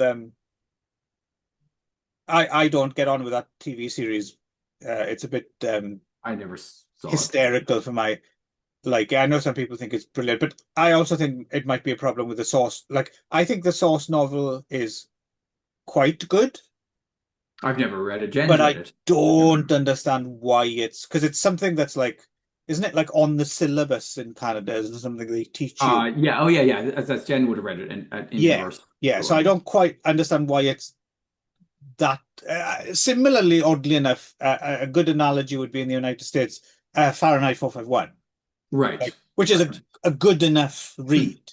But why you're teaching that as exemplar to Right, children, I'm not quite sure. I think because um it's approachable, right? It's right. not, it doesn't scare kids off like Shakespeare or something like that, right? So I get it, it's accessible, and that there's something to be said for Hmm. that. Funny, I've never read it. I've never read Oh, Fahrenheit okay. I mean, it's 451. fine.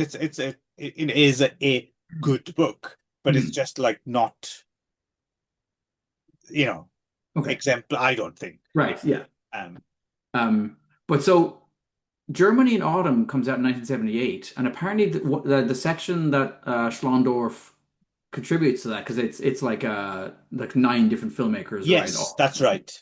And I saw it years ago, but I don't actually remember it at all. I've never Uh, seen it.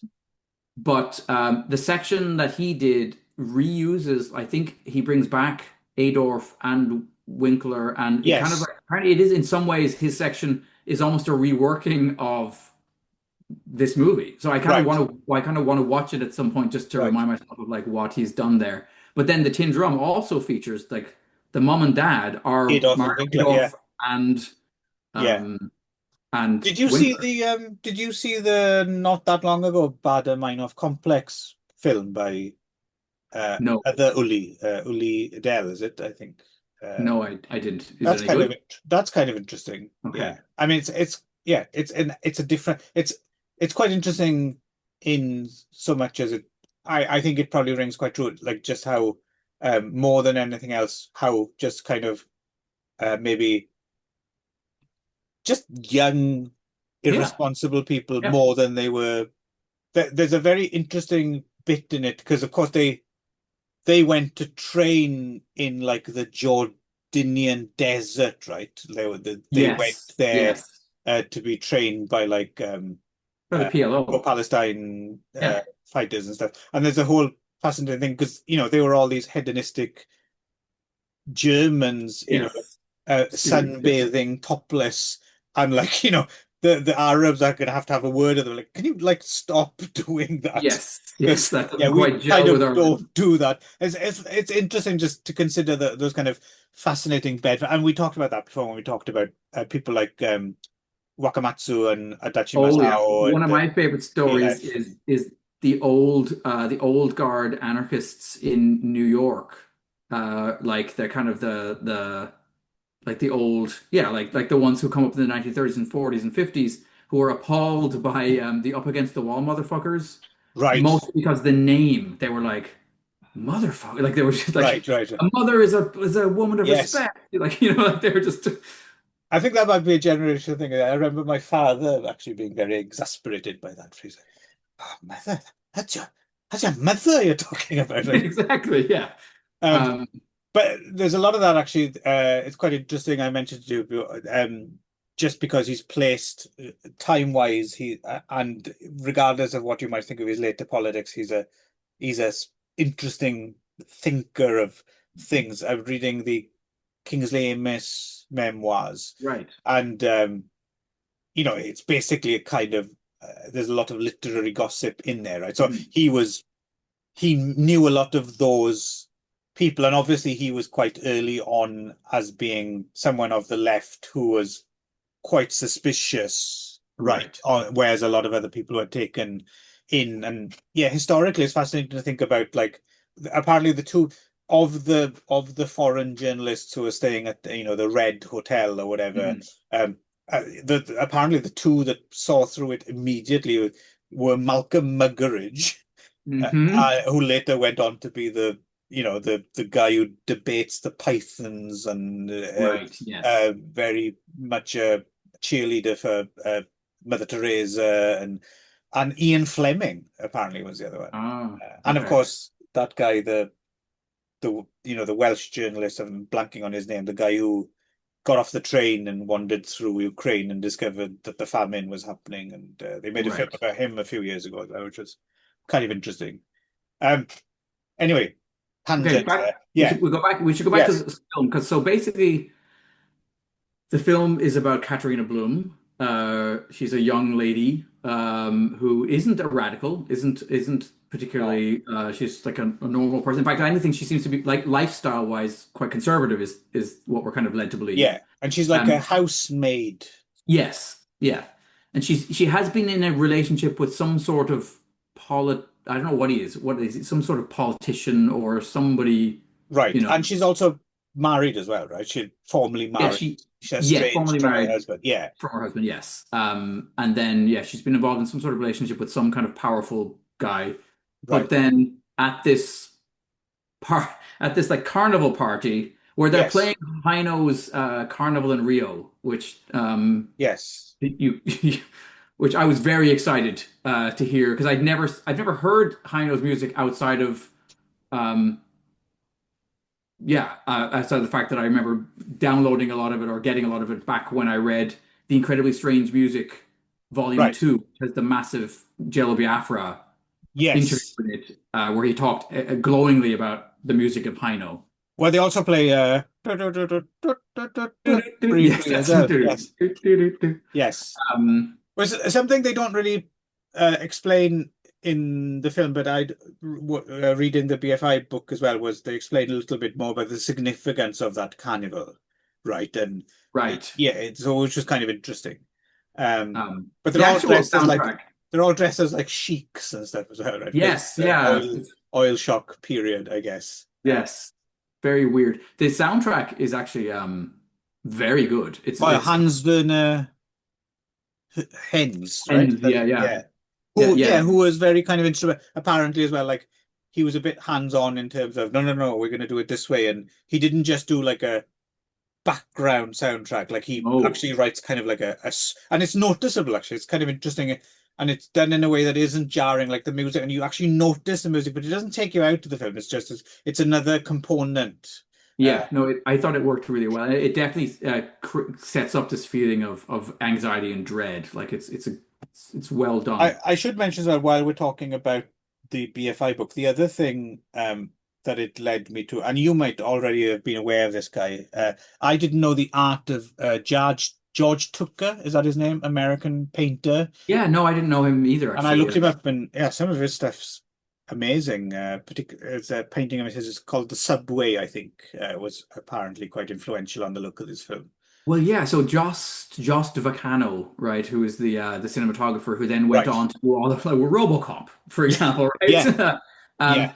and when I was watching this film, because we have so recently read J.G. Ballard, I remember Mm, thinking to myself, yeah, if anyone was the perfect person to film any of those mm, sort of industrial despair, like brutalist. I mean, some of the work in this film is just beautifully, depressingly austere mm, and mm, grim. mm, mm. In fact, so to basically, we'll get the story out of the way with really quickly, I think. So yeah, basically, there's this young um, radical, right, played Yeah, by, but maybe not. He might but not. No, I think just by be the a end of the story, we crook, realize right? that he Yeah, is just well, he's a soldier who's gone AWOL and stolen right. some money. Yeah. So he's not actually an anarchist or anything. Yeah, He might but be the character from Deadlock. exactly, yeah, and played by a quite young-looking Jürgen Prochnow, who definitely does look like he could have been in the Bader Meinhof. Mm-hmm. No question. So he escapes from the police. He does some fancy driving and stuff. Ends up at this party. Hooks up with Angela Winkler's Katharina Bloom. They sleep together, and the next morning, the cops descend on her apartment, and that scene is fantastic. Yeah. They're wearing whatever they're like bulletproof face They look masks. like padded, like welding masks or something. Yeah, they're very disconcerting. Intimidating. Yeah, like I was like, I thought, because I hadn't seen the film before, I thought, oh, is this? I thought that was going to turn into like a heist. I thought it was going to be like we're going to be with a Bader Meinhof-like gang, and that this was going to mhm. be a bank robbery scene or Yeah, something, right? no, They that's the don't look like cops. agents of the law, right? They don't look No, like that's not how you dress if you want to calm the situation down, right? No, but You then think come about in looking ICE. like fucking Cybermen with automatic Yeah, weapons, right? but I mean, think about ICE right now. I mean, Well, like yeah, yeah, fascism yeah, likes to dress itself up in masks, and so yeah. So, but as it turns out, Jürgen Prochnau's Ludwig has already escaped, and he's been helped to escape by Katharina. yeah. And then basically so the rest of the film is her getting more or less raked over the coals by the initially the Cops. police and then the media, right? And the whole Dieter film is Lasser of Human Centipede fame is the yes, worst of the muckraking yellow journalists, right? Who just makes shit up as well. I mean, again, his performance is bordering into the hysterical, like Yeah, but and somehow also he toward always is, towards I the think. end, I don't know if it was a bit of a false step to make him that lecherous. I was wondering if that was a bit step too far. Yeah, maybe. Maybe like they, Although it makes sense, like he seems so confident in his like fuck everyone, I'll do whatever I want, that it's right. not for me. It wasn't a big jump to go No, it from wasn't a big jump, but it was just like they maybe if they hadn't just included that line but you thought it with was him just over like, egging, hey, let's fuck or whatever, it right? still would have worked, right? Right. Um, But I do think that is a piece of the film. That's a thread of the film that's really strong. Is the extent to which women end up yeah, being the that's true. victims That's true. over and Yes. over again From the of beginning, right? yeah. I mean, it's ADORF kind of making snide little comments. literally the first thing that Adolf asks her is like, "Did you fuck him?" Yeah. And like, And the fact whoa. that she's in her dressing gown, why are you? And I'm at home, motherfucker. Like you entered my home, like So and the speaking, I strip mean, search and stuff like that. And oh yeah, yeah, I mean, and Adolf is really unpleasant in this. Like, so it's funny, we've just seen a couple of films where he plays a much more like, sort of well, I mean, Luca Canali for all, I mean, he's a yeah, pimp. And that's one thing that's interesting about that film is like the film develops you develop a kind of a sympathy for him as the film goes on. He's caught in a Kafkaesque nightmare of not knowing why the mm, hell these people are trying to kill him. Um, but he's really not a good person. But in right. but in this film, yeah, he's a real piece of shit. Like, Well, it's interesting you say that because I think his performance is a bit more nuanced than the Dieter Lasso one. Like, yes, he is, but he's yes, I also agree. kind of I. He's not unrealistically like you can imagine. There's that whole thing, isn't there, about like basically police are kind of taught to look for the worst thing in everyone, right?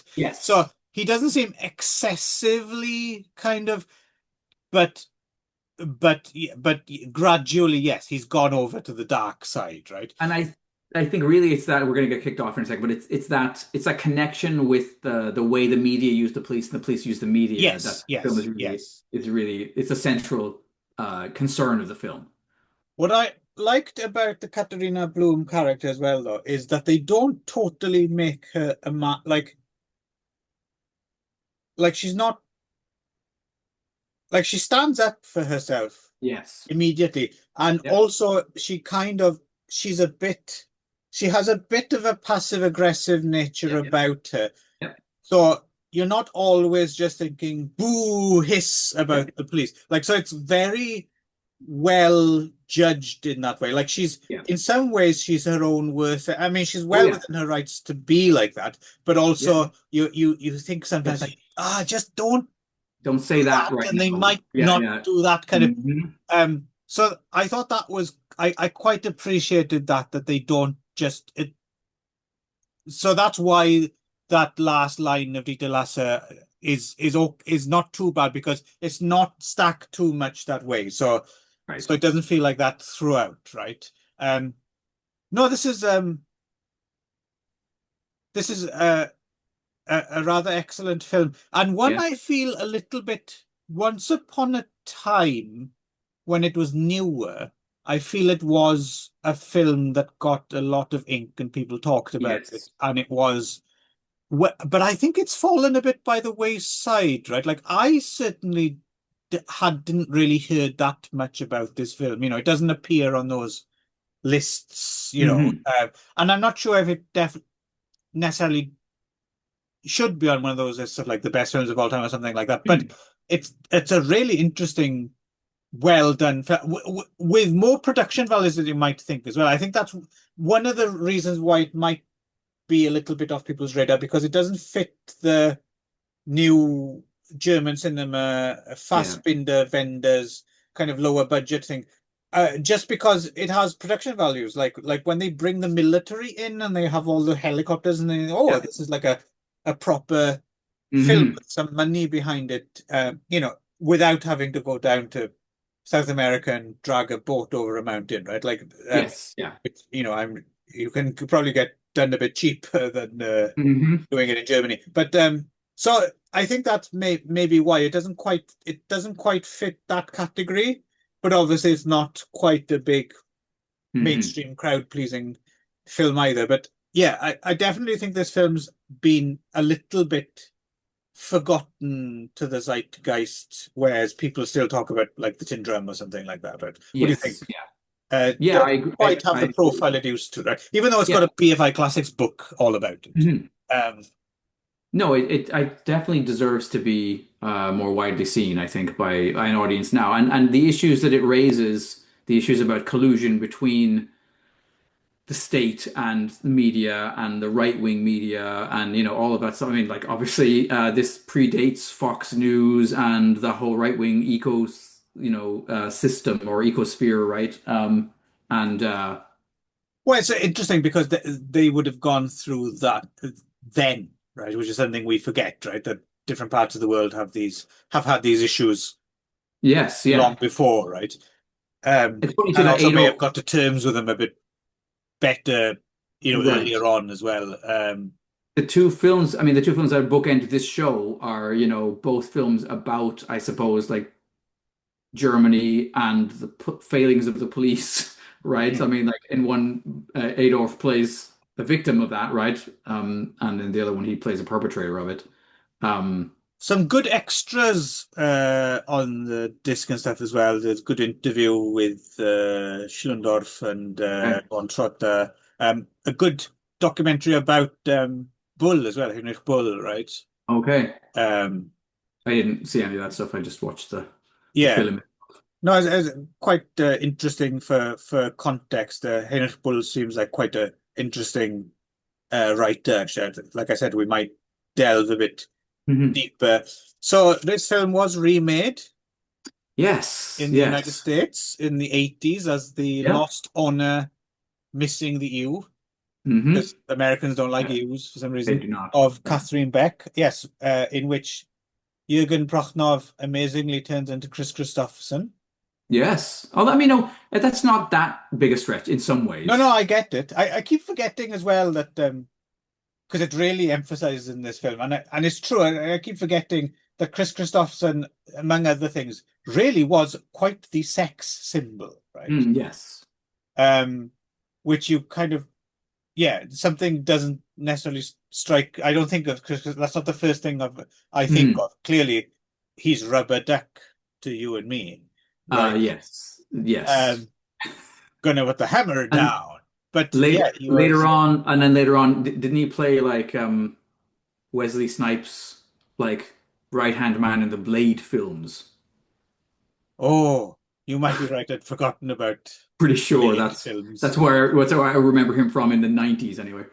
Um, but yeah, so okay, so he plays Jurgen. Yeah, and He plays George Zunza is and he's a in this one he's supposed to have been like so they do make him an actual political guy though in this right is that like no, where no, no, no, really no, okay no, but, no. I don't think but he's so. but he's believed I thought he was believed to Yeah, be a but member he's believed to be the in. same thing again okay so Yeah, okay yeah, yeah. No, but it's it's still just it's very. It's a TV movie yeah from 83. It's very. I can't really say there's anything wrong, but it's just very, very bland. yeah The other thing I wanted to bring up, not a remake, but clearly, well, they took the title from, and clearly this Katharina Blum story is very much uh, an influence. There's a mini-series, 2 episodes, The Lost Honor of Christopher Jeffries, which is a British mini-series about a guy, a true story in this case, who hmm was, yeah, hounded by both police and media okay about a and was murder, entirely innocent and that's quite good. Sorry, didn't in a what's his face? Clint Eastwood made that film about the guy who was accused of orchestrating a Oh, bombing. Richard Jewell. Richard Jewell, yeah, and in a weird Yes. way, that kind of touches on some of the same things because again, it was a trial by jury or trial by media that Which turned I out to was in be. the Saigon about as well. Oh yes.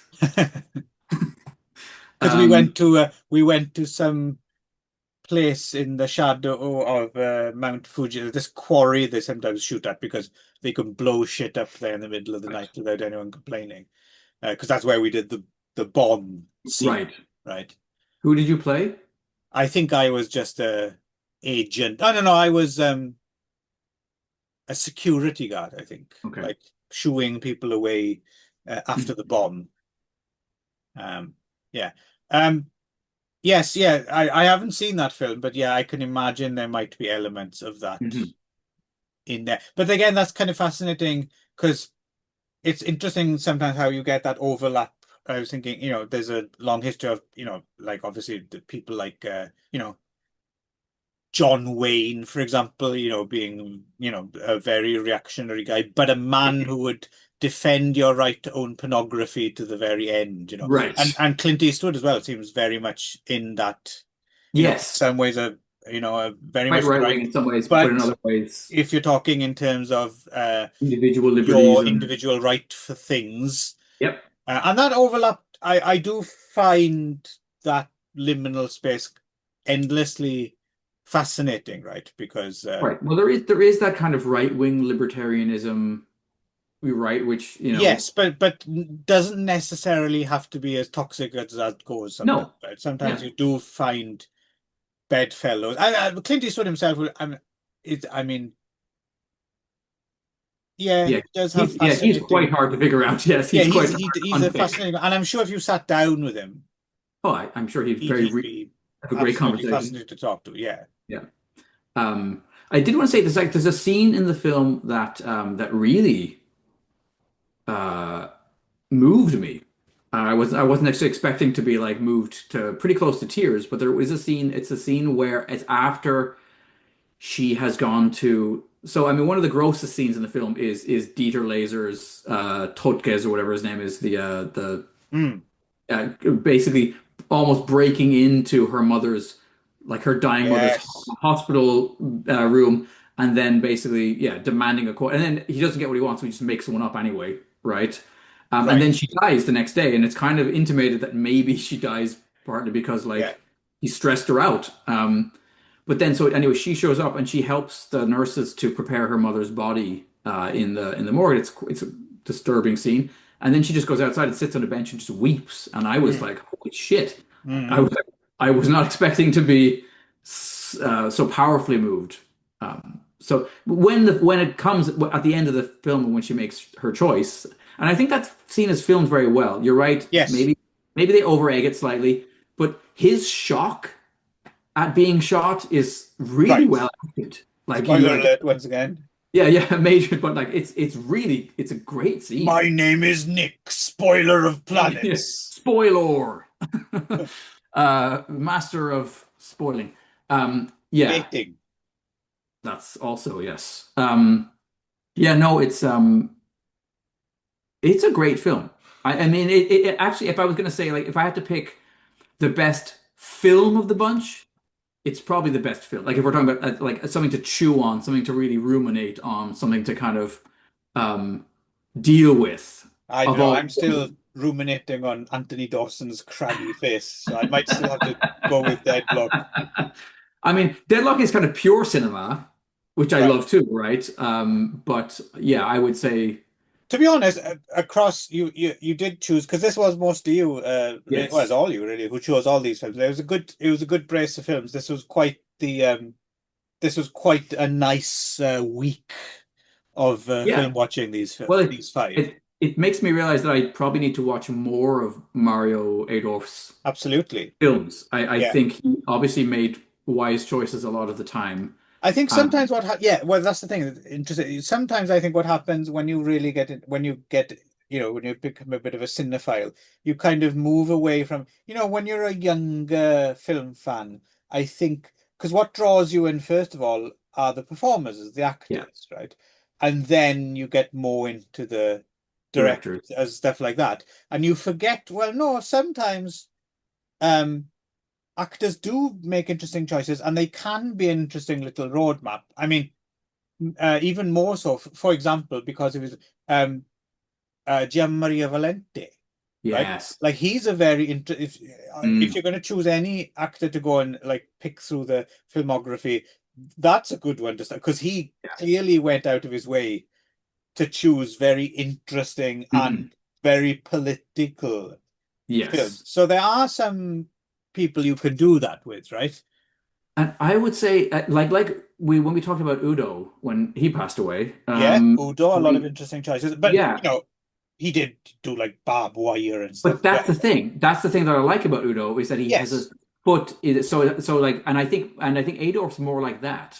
Like he's more like yes, Udo yes, than yes, maybe the early Jean-Marie Volonté roles are when he doesn't have the choice to such a right. right, and that's why he ends up playing in the Leone films.